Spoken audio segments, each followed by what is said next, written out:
Þetta er launaseðill. Allir launþegar eiga að fá svona skjal frá atvinnuveitanda sínum, ýmist í heimabankan eða útprentað. Margir launþegar skilja þó hvorki upp né niður í þessu plaggi. Kíkjum aðeins betur á það.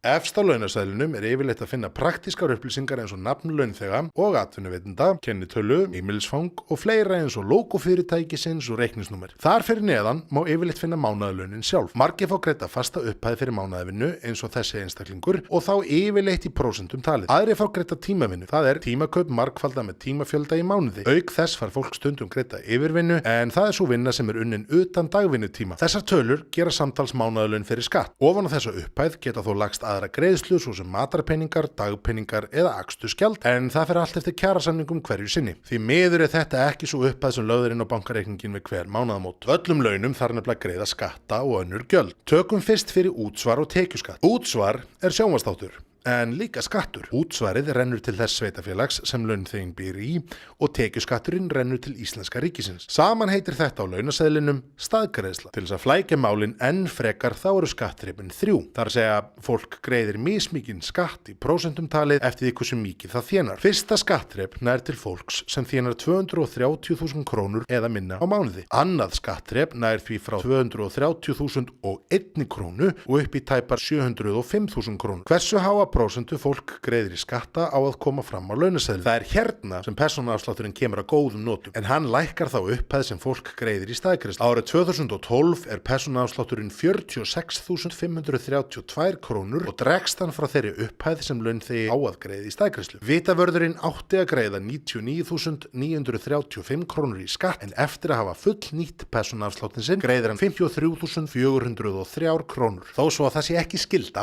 greiða flestir í stéttarfélag. Félagsgjöld eru þó mishá eftir félögum en yfirleitt eru þau eitthvað í kringum 1%. Einnig greiðir fólk oft í starfsmannafélög innan fyrirtækisins. Öllum sem starfa á vinnumarkaði er hins vegar skylt að greiða 4% af laununum sínum í lífeyrissjóð, hvort sem því líkar það betur eða verð. Sum líkar það hins vegar svo vel að þeir greiða 2-4% til viðbótar í svokallan viðbótar lífeyrissparnað. Þegar búið er að draga þetta allt frá laununum, þar að segja staðgreiðslu, lífeyrissjóðsgreiðslu og félagsgjöld í stéttar og starfsmannafélög, þá erum við komið með það sem heitir útborguð laun. Það er hluti af réttindum launþega að fá mótframlag í lífeyrissjóð frá vinnuveitanda.